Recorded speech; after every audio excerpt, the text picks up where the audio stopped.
Olá pessoal, como vão? Hoje nós vamos gravar uma aula de Fisiologia Digestória, a segunda parte. Nós já vimos a primeira.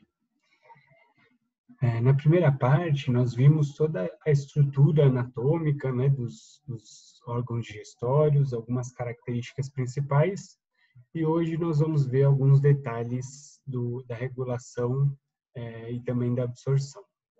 Então, a gente viu na semana passada que a digestão acontece por uma série de enzimas, né? Nós vimos com detalhes essas enzimas, principalmente a amilase salivar da boca, a pepsina do estômago, nós temos aqui na região do duodeno os produtos pancreáticos, né? Que tem uma série de enzimas, inclusive as lipases, proteases e amilase também. Nós vimos que no resto, né, fora do duodeno, nós tínhamos também que o intestino delgado liberava algumas enzimas também. Bom, chegando no intestino grosso, a gente já tem a ação da nossa microbiota e nós vimos então todo esse percurso na semana passada. Bom, para a gente recordar então, essas são as principais enzimas, né? Nós vimos elas na semana passada. E nós vimos então que até o intestino delgado nós temos secreção de enzimas digestórias, tá? Então elas acontecem na boca, no estômago e no intestino delgado, não só na região do duodeno, mas também nas demais partes. Bom, quando a gente pensa nesse fluxo, né, o sistema digestório, então, ele vai ter um fluxo, né, de ingestão de alimentos e bebidas, e nós vamos também ter um grande fluxo de absorção e de secreção. Então, por dia, nós ingerimos em torno de 2 litros de água, mais ou menos, né, de água, e nós produzimos 1,5 litro de saliva, mais ou menos, por dia. Então, isso significa que por dia chega ao nosso estômago 3,5 litros de líquidos, sejam eles exógenos, né, ingeridos, ou endógenos, como o caso da saliva, que nós mesmos produzimos e secretamos. Bom, quando chega na região do estômago, o estômago produz mais 2 litros, mais ou menos, de suco gástrico, uma secreção que a gente viu já, que tem ácido clorídrico, pepsina. Então, assim, nós temos que mais 2 litros, nós já tínhamos 3,5 litros, nós jogamos no nosso duodeno por dia, pelo menos uns 5,5 litros de líquidos. Chegando no duodeno, nós temos a secreção biliar, nós produzimos em torno de meio litro de bile por dia, e as secreções pancreáticas, né, do suco pancreático, dão 1,5 litro. Então, assim, a gente tinha aqui 5,5 litros, nós temos agora 7,5 litros sendo jogado no nosso intestino. E o próprio intestino produz mais ou menos 1,5 litro. Então, assim, a gente chega a 8,5 litros, mais ou menos, um pouquinho mais, né, se a gente fizer a conta. E a gente, então, vai absorver na região do intestino em torno de 8,5 litros de líquidos por dia. Então, nem todo esse líquido foi ingerido, como vocês viram, parte deles nós mesmos secretamos, mas de modo que nas fezes sai em torno de 400 ml, mais ou menos. O intestino grosso absorve 400 ml, e aí, então, a gente vai ter um saldo final de mais ou menos 100 ml nas fezes. Então, as nossas fezes, se o nosso sistema digestório funcionar bem, ela não vai ser nem muito seca e nem muito úmida. Esse aqui acaba sendo um problema quando a gente tem um quadro de diarreia, por exemplo.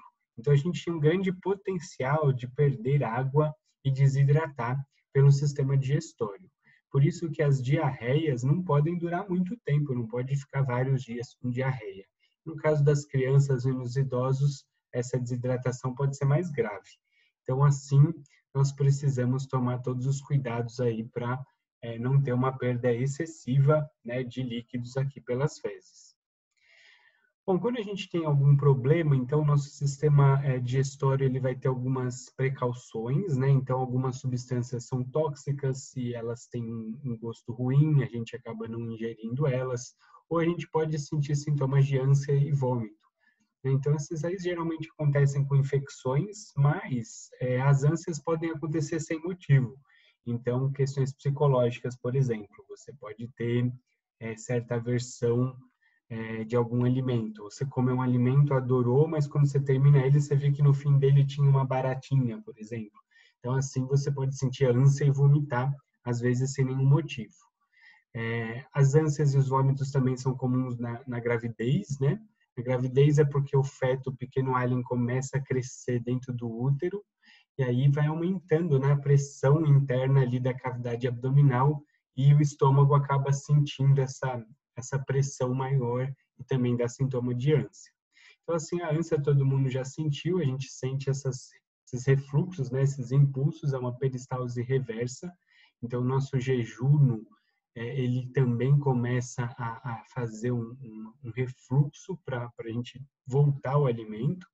E a gente pode regurgitar, vomitar até o conteúdo do duodeno, mais ou menos.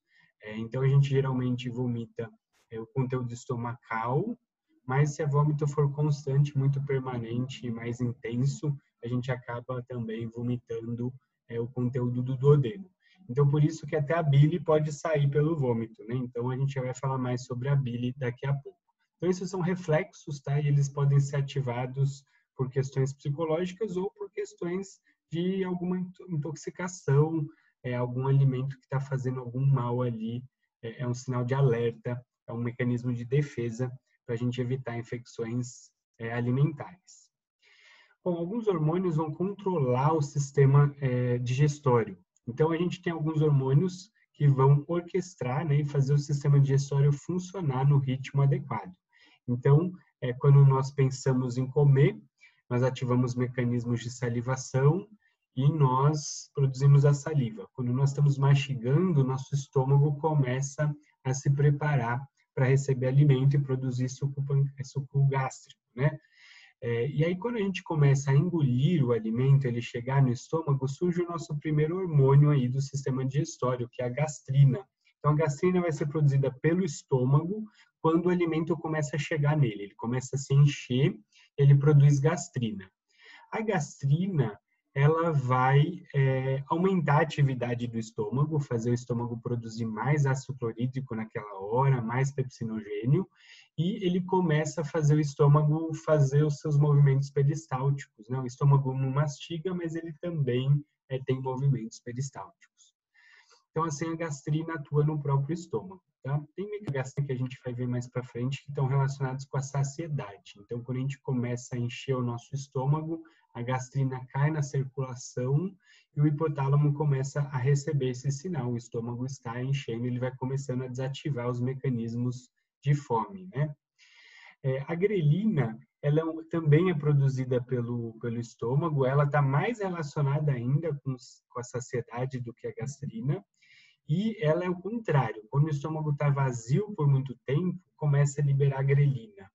E essa grelina, então, vai ativar mecanismos de fome. Tá? Então, assim, quando a gente começa a ficar sem comer muito tempo, o estômago vazio, ele começa a liberar grelina.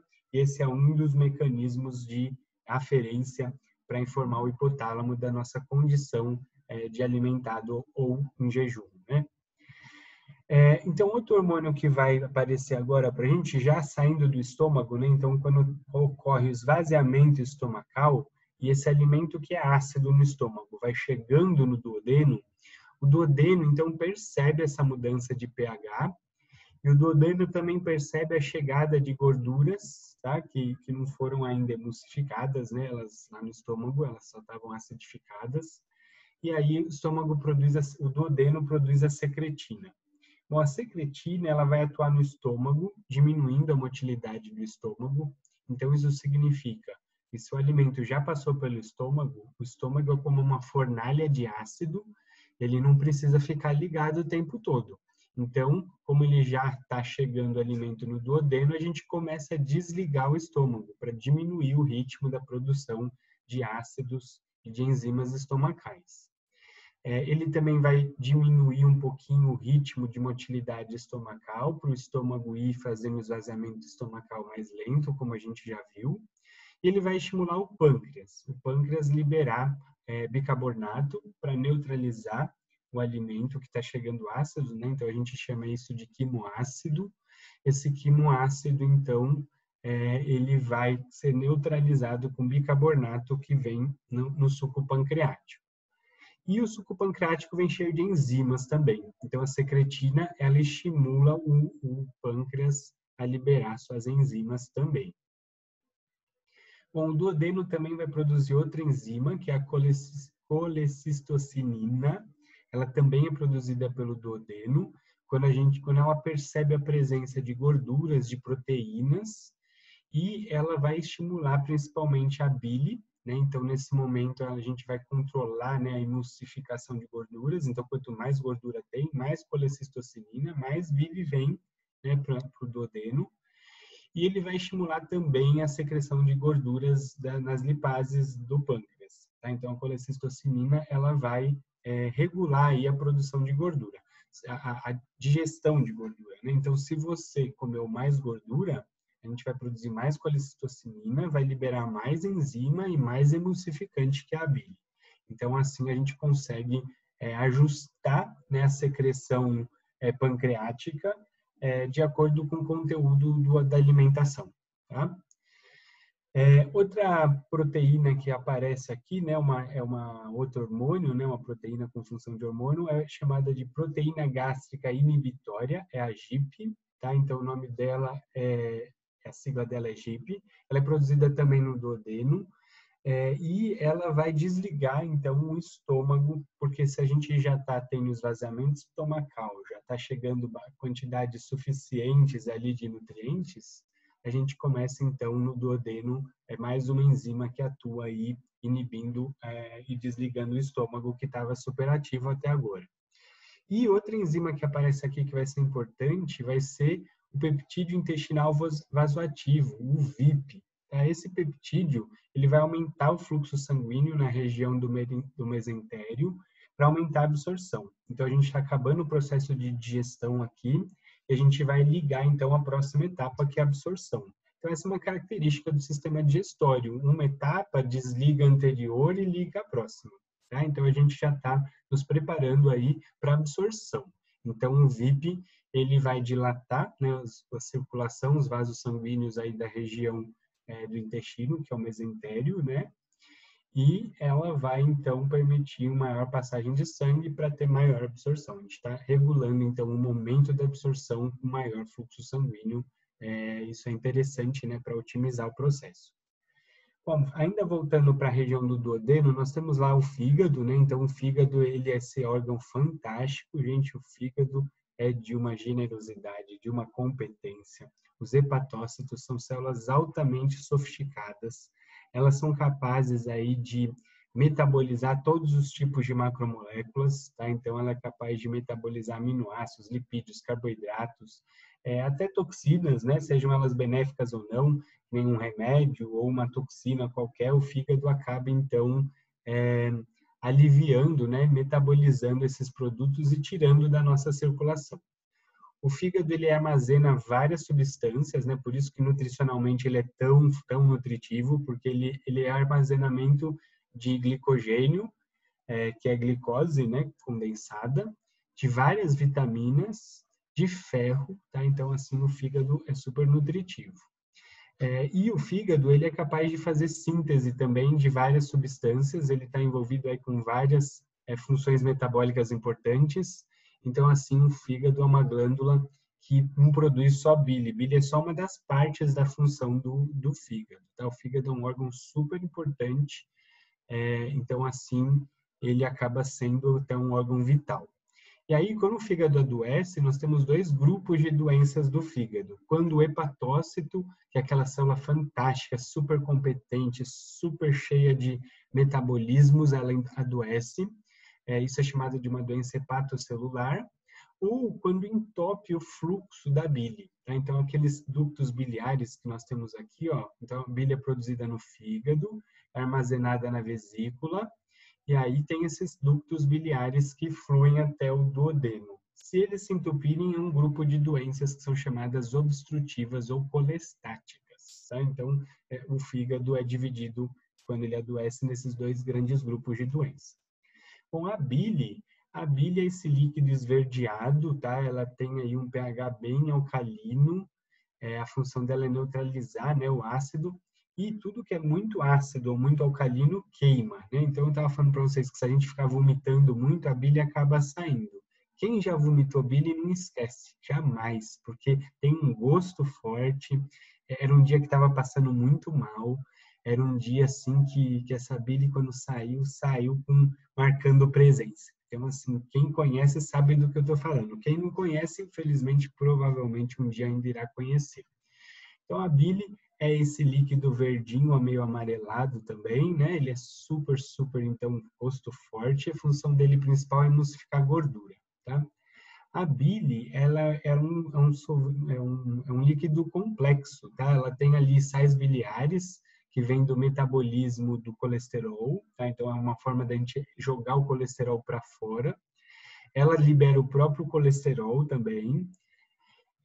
Ela libera esses pigmentos aqui, ó, a bilirrubina e a biliverdina, e infelizmente esse colesterol todo que a gente joga aqui no sistema digestório, ele é reabsorvido depois. Então, para a gente evitar isso, os nutricionistas recomendam a gente ingerir fibras. As fibras seguram, então, no intestino, o colesterol, a gente não reabsorve, ele vem com a bile, né? Gruda na fibra que está lá no intestino, não é reabsorvido, e assim a gente evita aumentar muito os níveis de colesterol.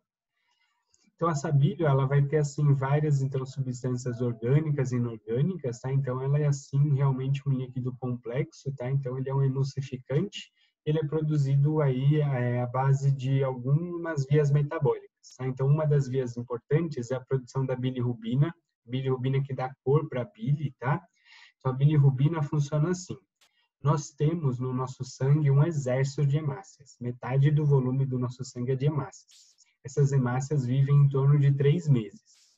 Então, todos os dias, um monte de hemácia está terminando a vida dela de 3 meses e precisa ser reciclada. Então, isso acontece no fígado, no baço, e nós temos macrófagos em todos os tecidos. Então, esses macrófagos que estão espalhados são chamados de SMF, que é o Sistema Monocítico Fagocitário. São os macrófagos e fagócitos espalhados pelo nosso corpo. Então, todos eles em conjunto fazem, então, a reciclagem da hemácia e da hemoglobina que tem lá dentro. A hemoglobina é aquela molécula, aquela proteína que tem um átomo de ferro, e o ferro é super tóxico, então a gente precisa fazer agora essa renovação com certo cuidado. Então, quando a gente faz a degradação da hemoglobina, a gente libera o grupo M, libera as globinas vão virar aminoácidos, que vão virar de novo outras proteínas, e o grupo M, a gente vai recapturar o ferro, reciclar o ferro, e o que sobra dele vira bilirrubina. Então, a bilirrubina é um pigmento produzido pelo metabolismo das nossas hemácias. A gente produz um montão de bilirrubina todos os dias. A bilirrubina, ela é importante para nós porque ela é usada como um marcador de doença. É um exame que a gente faz, né, de sangue para saber se o fígado está funcionando ou não. Então, funciona assim.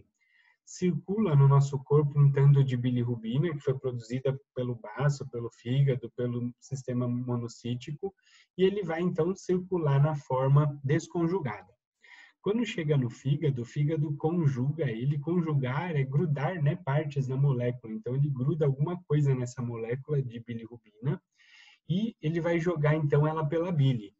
Então, assim, se a gente tem a bilirrubina não conjugada, chega no fígado, o fígado conjuga e joga ele no duodeno. Aí, essa bilirrubina, ela vai virar estercobilinogênio. Esse estercobilinogênio, então, acontece o seguinte, ela veio para cá conjugada, certo? Então, ela está lá conjugada. Quando ela passa na nossa flora bacteriana, eles desconjugam a bilirrubina. E ela, então, é reabsorvida na forma de estercobilinogênio. Então, assim, era aquela bilirrubina que não era conjugada, ela foi conjugada, foi jogada no intestino, e aí o intestino, as bactérias lá desconjugaram, e aí ela voltou para nossa, foi reabsorvida e voltou para a nossa circulação.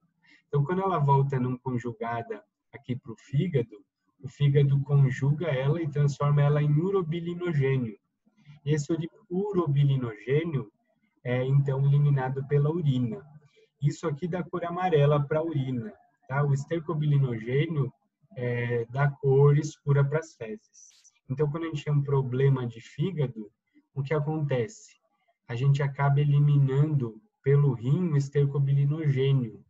E aí a urina sai escura, que nem Coca-Cola. Tá? Então, algumas pessoas descobrem que estão com hepatite assim, vão urinar e sai preto. Tá? Então, sai preto é um sinal de um problema hepático. Então, a gente faz o exame de bilirrubina. A bilirrubina não conjugada, se ela estiver alta, significa que o fígado não está funcionando direito, é um problema hepático. Agora, se a bilirrubina conjugada estiver alta, significa que ela não está fluindo, significa que ela entupiu o sistema de ducto biliar. Então, é uma doença mais obstrutiva. Então, esse é um exame importante, né? Um metabólito importante, está relacionado com as hemácias, que a gente já viu tantas coisas das hemácias, né? Então, esse é mais um subproduto aí do metabolismo de hemácias.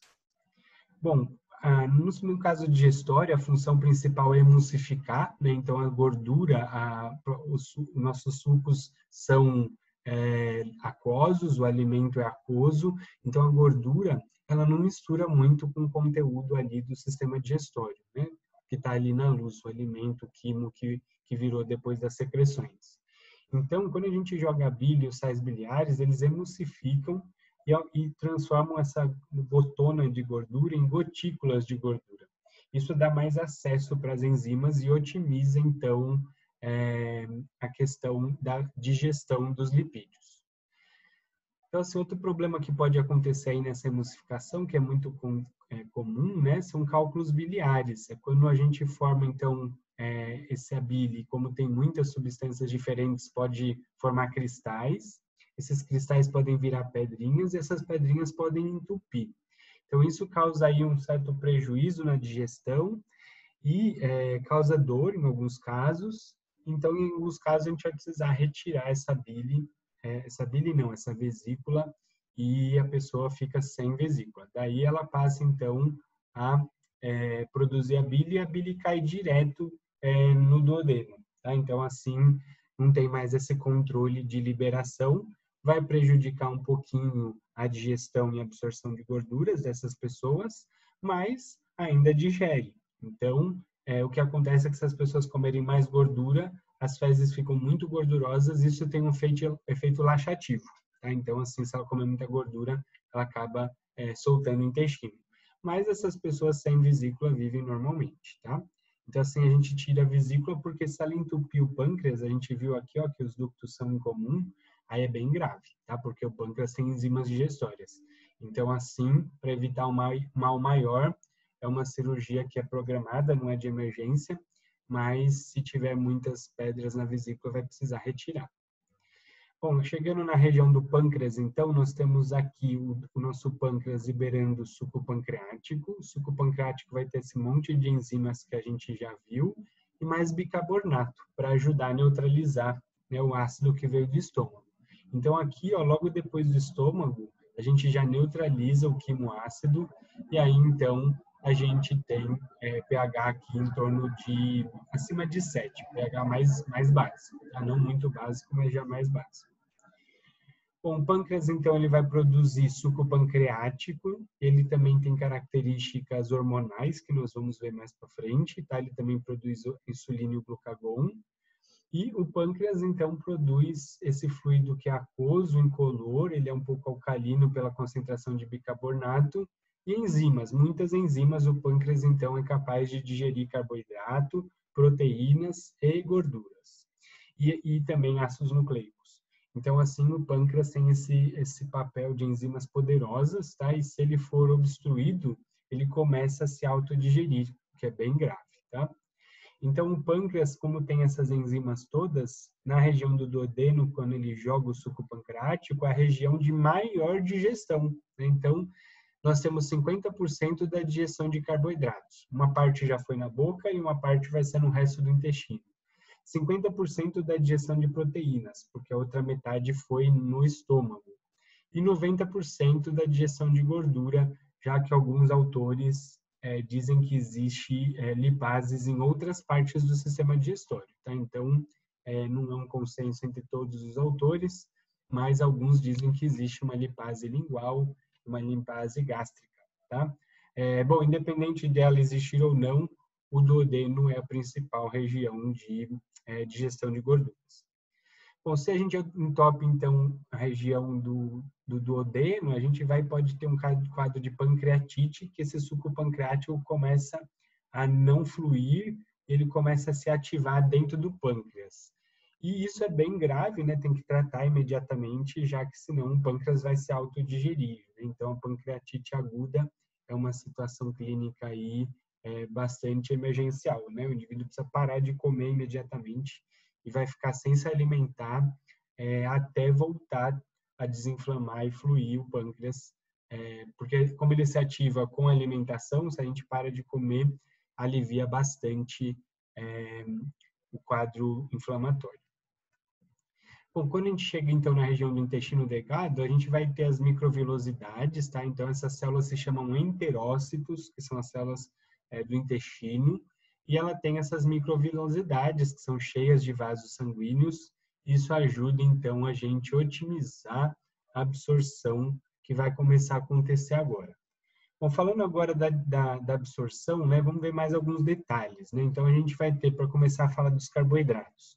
Os carboidratos, eles devem ser a maior parte da energia consumida, né, da nossa dieta, e nós vamos ter aí alguns principais, tá? Então, nós temos a sacarose, que é o nosso açúcar branco, tá? Nós temos a lactose, que é o açúcar do leite, e o amido, que está presente nos vegetais, como arroz, milho, que mais? Esses vegetais que a gente usa como base alimentar energética, tá? Então, a gente tem duas amilases principais, que elas vão quebrar principalmente amido, tá? Mas elas também quebram glicogênio. O glicogênio, assim como o amido, é um polímero de glicose, né? Mas de origem animal, sendo que o amido é de origem vegetal. E aí, 94% vai ser quebrado por essas duas enzimas. Então, quando chega na região do duodeno, nós não temos mais grandes moléculas de carboidrato. Eles vão estar reduzidos em tamanhos menores. Nós vamos ter aí, então, a ação das enzimas do intestino que vão atuar sobre esses pedaços menores. Então, aqui chega muito disacarídeo, né? Unidades de duas monossacarídeos. Então, essas endossacaridases, elas vão fazer essa última quebra, né, das moléculas que já eram grandes, foram quebradas até aqui, e aqui elas ficaram, então, nesse tamanho menor, mas ainda não possível de ser absorvido. Então, o amido, né, ele vai sendo quebrado. Então, destrina são pedacinhos de amido, maltotriose é um pedacinho de 3 glicoses, e a maltose é um pedacinho de 2 glicoses. Então, assim, quando o amido é digerido, na região do intestino chegam esses pedaços menores, tá? Então, assim, a gente tem o papel importante das enzimas intestinais. Os principais disacarídeos são esses três aqui, tá? Então, a sacarose, que é uma molécula de glicose e uma frutose, a lactose, que é uma molécula de glicose e uma galactose, e a maltose, que é uma glicose e outra glicose. Esses monossacarídeos, eles são usados pela mitocôndria para fazer respiração celular. Então, assim, eles são importantes combustíveis, né, de todo o mecanismo fisiológico de todas as células em termos bioquímicos, né? Então, eles vão ser absorvidos com esse fim, a gente manter a nossa maquinaria celular funcionando. Então, a glicose e os outros monossacarídeos, a gente só consegue absorver monossacarídeos, tá? Então, aqui na região do intestino, a gente vai quebrar esses disacarídeos e vai absorver os monossacarídeos. E nós vamos aproveitar e fazer um cotransporte com o sódio, tá? O sódio, ele entra naturalmente na célula, porque dentro da célula tem pouco sódio e fora tem mais. Então, esse fluxo de sódio, a gente aproveita e pega uma carona. Isso é chamado de transporte ativo secundário, né? Um cotransporte. E eles chegam aqui juntos, então, o sódio vai ser expulso pela bomba de sódio e potássio, e a glicose, então, vai ser transportada para o sangue. Então, ela vai ser jogada para o sangue, e aí os tecidos têm canais especiais de glicose para facilitar a chegada da glicose na célula, lá na mitocôndria que ela precisa. Então, esses receptores de glicose são chamados de transportadores de glicose, na verdade. Eles se chamam glúteos. Tem 5 tipos de glúteos, e alguns deles são dependentes de insulina. Então, por exemplo, o músculo.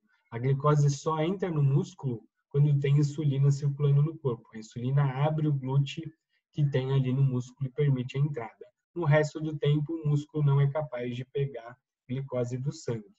E outros tecidos também, tá? Esse foi só um exemplo. Então, assim, a gente joga a glicose no sangue, mas a distribuição dela não é igual, tá? Cada tecido pode ter mais ou menos acesso à glicose. Algo que acontece aqui no intestino para alguns indivíduos, por exemplo, é eles não pararem ou não desenvolverem mais, né, a enzima responsável por quebrar a lactose. A lactose, então, é um disacarídeo. A gente tem uma enzima que se chama lactase. Essa lactase é produzida pelo intestino, ela quebra a lactose e aí a gente absorve os dois monossacarídeos. Mas, se a gente não quebrar, se você tiver uma falha enzimática ou não produzir a lactase, ou nenhuma, ou em quantidade suficiente, essa lactose continua no tubo digestório e vai chegar lá na microbiota. Quando chega na microbiota, a microbiota metaboliza a lactose. Uma lactose que geralmente não chegaria lá. E aí gera produtos tóxicos e causa uma mega dor de barriga, né? Então, assim, quem é intolerante à lactose e come a lactose tem dor de barriga, tá? É uma bela dor de barriga, mas é só evitar a lactose ou então comprar a enzima, porque existe a venda da enzima lactase. Aí mistura com a comida, ou tem comprimido ou em pozinho, e aí você pode se alimentar normalmente, tá? Então, esse é um problema intestinal, tá? Por isso que os indivíduos têm direito de saber se tem lactose ou não, porque faz ele passar mal, tá? Então, é uma diarreia bem forte, bem intensa. Bom, falando agora das proteínas, a gente tem proteínas com aminoácidos, 20 aminoácidos são essenciais, nós precisamos dele para o nosso metabolismo, são ser ingeridos regularmente. E aí, nem todas as fontes de proteína têm todos os aminoácidos. Então, elas são divididas em alto valor biológico ou baixo valor biológico. O alto valor biológico é quando tem todos os aminoácidos que a gente precisa em quantidade e em qualidade suficiente. E as proteínas de referência para nós são o ovo e o leite, tá? Porque elas são de alto valor biológico, mas nós temos indivíduos que não comem nem ovo nem leite, e aí vão precisar de um auxílio nutricional para fazer a conta, né? E fazer uma adequação aí do prato para ter todos os aminoácidos em quantidade suficiente. As proteínas podem ser usadas também para a produção de energia na falta de carboidratos, mas é um pouco de desperdício, porque a proteína é uma molécula sofisticada. Se você for pensar na alimentação, as proteínas são a parte mais cara do prato, e se você usar proteína para a produção de ATP, até pode, mas é a mesma coisa que você lavar o seu chão com um sabonete líquido da marca mais cara, que eu não posso falar aqui, para a pele ressecada. Então, assim, é um desperdício, você até pode fazer isso, mas não tem porquê, né? Você pode usar um produto mais simples para um fim mais simples. Então, de qualquer forma, também pode ser fonte de proteínas, de energia, tá? As proteínas. Quando a gente digere e absorve, por algum motivo, a fonte da proteína modifica a nossa absorção. Então, o nosso intestino ele tem mais capacidade de absorver aminoácidos, digerir e absorver aminoácidos de origem animal. Então, nutricionalmente, o cálculo é feito assim, ó. A gente vai absorver 70% mais ou menos dos aminoácidos provenientes de animais. Nós vamos digerir e absorver mais ou menos 60% dos aminoácidos provenientes de leguminosas, como feijão ou soja. E nós vamos absorver só metade dos aminoácidos que vierem com arroz, por exemplo, com cereais, tá? Mas isso não é pouco, porque, como eu disse, proteína é caro. Então, a gente pode pegar um montão de aminoácidos de cereais e leguminosas e completar com animal. Em alguns casos, algumas pessoas optam por não se alimentar mais de produtos animais, e aí elas vão fazer combinações que consigam atender as demandas nutricionais. Por isso que é importante acompanhamento nutricional para quem resolve não se alimentar mais de produtos de origem animal, tá? Bom, as proteínas são digeridas no estômago, a gente já viu esse processo, né, da gente produzir o pepsinogênio, ele ser ativado em pepsina e quebrar em peptídeos. E no duodeno também liberam enzimas. Então, quando chega no intestino, nós não temos mais proteínas grandes, tá? Nós vamos ter pedaços de 2, 3 ou mais aminoácidos, pequenos peptídeos. O nosso enterócito, ele é capaz de absorver um aminoácido, 2, um dipeptídeo ou tripeptídeo no máximo. Então, aqui no intestino, a gente vai ter enzimas para acabar a quebra de proteína. Então, ó, carboxipeptidase, ela quebra a ligação peptídica a partir do lado carboxílico do aminoácido. A aminopeptidase, ela faz o mesmo papel, só que ela atua do outro lado, do lado amino do aminoácido. Então, assim, ó, lá no intestino, a gente vai quebrar nesses pedaços menores, tá? E aí a gente vai ser capaz de absorver eles no enterócito. Olha que fantástico isso. O enterócito absorve, então, pedaços de 1, 2 ou 3 aminoácidos. Mas ele só joga no sangue aminoácidos. Então, dentro do enterócito, nós vamos ter também peptidases, que vão quebrar esses pequenos peptídeos em aminoácido e jogar eles na circulação. Então, na nossa circulação, só vai ser jogado mesmo aminoácidos. Bom, aqui tem um problema que é sério, que é a alergia ao glúten. O glúten é uma proteína que vem do trigo e alguns indivíduos, por questão genética, eles têm doenças autoimunes raras, tá? São chamadas doenças inflamatórias intestinais.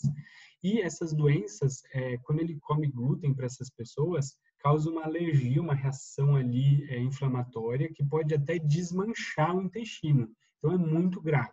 Não é igual à lactose, que a pessoa só tem uma diarreia. Nesse caso, é uma inflamação muito grande, mesmo que seja uma quantidade muito pequena de glúten.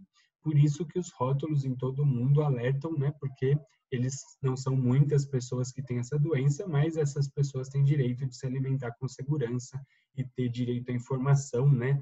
Se tem alérgeno, que o glúten é um forte alérgeno para essas pessoas. Fora essas pessoas, não tem por que evitar o consumo do glúten. O glúten é uma proteína fantástica, está sendo consumida aí pela humanidade há milhares de anos. São, assim, vários milhares de anos que o glúten vem alimentando gerações e gerações de seres humanos.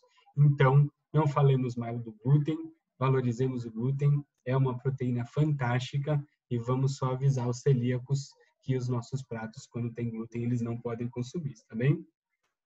Bom, agora fechando com a parte de gorduras, nós temos aqui vários tipos de gorduras que nós podemos nos alimentar, né? São lipídios simples, compostos ou derivados. E essa nomenclatura aqui é mais famosa, né? Os saturados, os monoinsaturados, os poliinsaturados. Bom, o que acontece é que os produtos saturados, eles estão presentes em produtos de origem animal ou vegetal, tá? Então, não é só em animais, tem mais em animais, mas alguns vegetais têm bastante, como é o caso do óleo de coco, por exemplo. Tá? Tem muita gordura saturada, mais do que a manteiga até. Então, essas gorduras consumidas a longo prazo, elas aumentam o risco de doenças do sistema circulatório e maior risco de problemas cardiovasculares. Tá? Então, não quer dizer que a pessoa comer isso vai ter a doença, mas aumenta o risco. Tá? Os poliinsaturados também são famosos porque alguns deles são essenciais. Tá? O ômega 3 e o ômega 9 são ácidos graxos poliinsaturados que nós precisamos ingerir, né, para o nosso metabolismo. Então, assim, eles precisam ser consumidos em quantidades mais, assim, cuidadosamente falando, porque eles têm muita caloria, tá? Tem 9 calorias por grama. Então, qualquer gordura que se come em excesso, tem o problema dela criar aí aumento de peso, né? E dislipidemias. Então, a gente tem que regular aí a ingestão de gorduras. Bom, nós temos também a questão do colesterol, que a gente já falou um pouquinho, mesmo ele só é de origem animal, o colesterol sim, tá? Então, se a gente tem colesterol só em alimentos que venham de animais.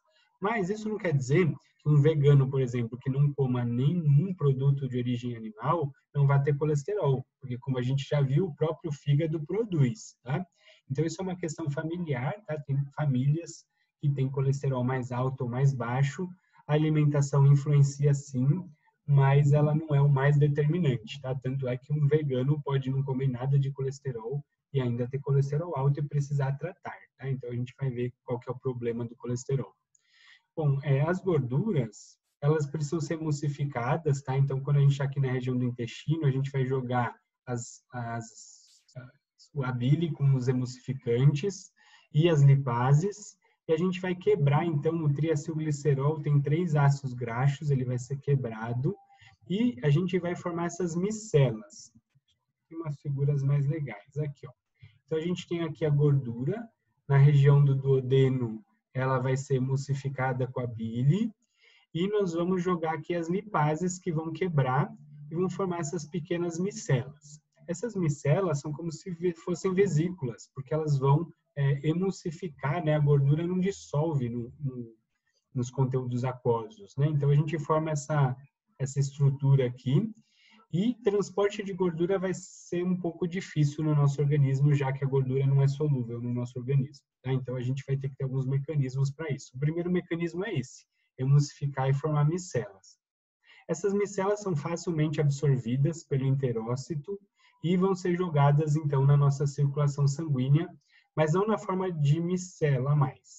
A gente vai produzir uma lipoproteína, então tem uma família de lipoproteínas, e elas vão servir para transportar a gordura pela nossa circulação. Tá? Essas lipoproteínas, para a gente fechar a aula de hoje, elas vão ser as responsáveis, né, para a gente monitorar as nossas dislipidemias. Tá? Então, elas são essas daqui, são famosonas, vocês já conhecem, né? Quilomicron, eu vou explicar para vocês como funciona cada uma delas. Então, funciona assim, ó, a gente tem aqui a absorção da micela, tá? E a gente vai, então, jogar, o intestino vai produzir e jogar na nossa circulação o quilomicron. O quilomicron, acho que essa aqui tá mais legal. Então, a gente comeu a gordura, emulsificou, e o enterócito jogou na nossa circulação o quilomicron. O quilomicron, então, é uma lipoproteína, ela é cheia de gordura, ela é como se fosse uma bolsa de gordura, e ela vai levar essas gorduras exógenas da alimentação até o fígado, para o fígado metabolizar. Então, o quilomicron chega no fígado, só que no caminho, alguns tecidos pegam um pouquinho de gordura. E pegam porque é gostoso, né? Pensa bem, tá passando uma bandeja de coxinha, não chega inteira na mesa, né? No caminho vai perdendo algumas. Então, lá no fígado, ele já chega meio saqueado, porque gordura é gostosa, é desejável, ela é energética, ela tem um paladar bom, né? Então, assim, as gorduras fazem sucesso. Na quarentena, por exemplo, vocês estão comendo um monte de gordura, eu estou também. Né? A gente tem que maneirar com as gorduras aí, tomar cuidado. Então, essa gordura, quando chega lá, o quilomicron, a gente não é mais aquele quilomicron, a gente chama ele de quilomicron remanescente. Então, a missão dele era trazer a gordura do intestino para o fígado, ele foi produzido pelo enterócito.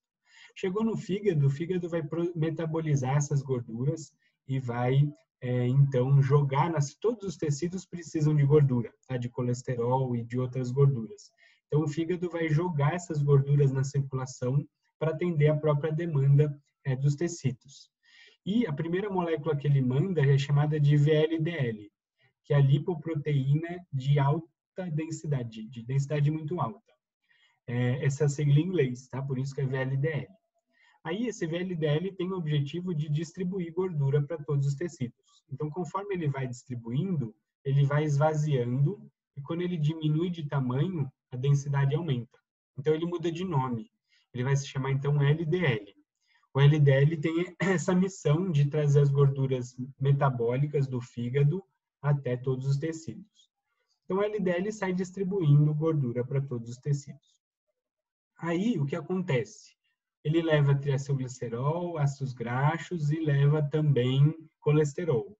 O colesterol não entra no tecido adiposo, tá? Então, o tecido adiposo, ele recebe tudo. Se você consumir excesso de aminoácido, o tecido adiposo transforma em gordura e armazena. Se você consumir excesso de gordura, vira triacilglicerol e ele armazena.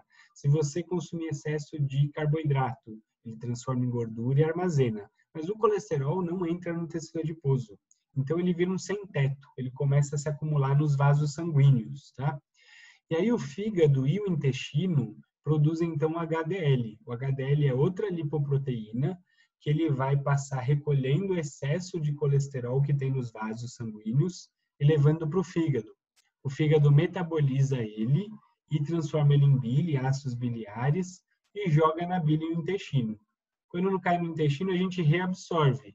Por isso que, junto com o alimento, precisa comer um pouquinho de fibra, porque aí a fibra retém o colesterol no intestino e ele sai com as fezes. Então, essa é uma estratégia que funciona, mas se o indivíduo tiver genética muito favorável para o colesterol, essa estratégia não é suficiente, ele vai precisar fazer tratamento também, tá? Então, as dislipidemias são monitoradas por essas lipoproteínas que eu expliquei para vocês, e por isso que elas são tão importantes, todos nós devemos fazer exame de dislipidemia, né, de colesterol, pelo menos uma vez por ano, tá?